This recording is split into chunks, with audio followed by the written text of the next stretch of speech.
Welcome to our channel. Today we how to authorize your Printful for branded e-commerce packaging, complete guide step by step clearly.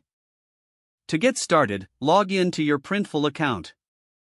Once you're in, navigate to the Settings tab on the left-hand menu.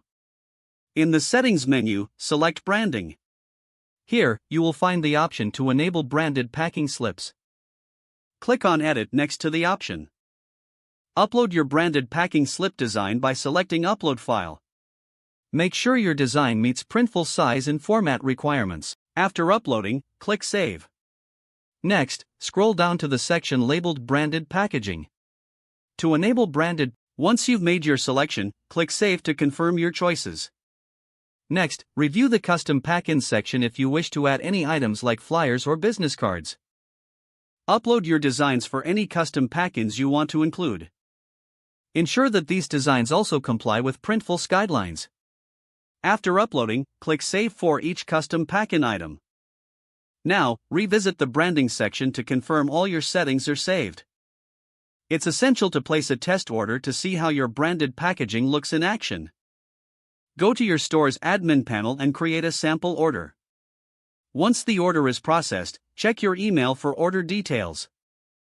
When the package arrives, inspect the branded packing slip and packaging materials. Take this opportunity to ensure that everything meets your brand standards.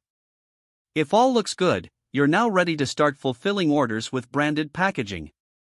Continue to monitor customer feedback. Adjust your branding elements as necessary to better suit your audience. With these steps complete, your Printful account is now set up for branded e-commerce packaging. If the page does not load, refresh the browser or try again in a private or incognito window.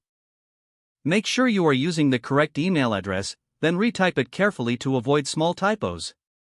If your password is not accepted, use the reset option and create a new strong password you can remember. Check your spam folder for verification or security emails, then complete any requested confirmation steps. Enable two-factor authentication if available to improve account security and reduce unauthorized access risk.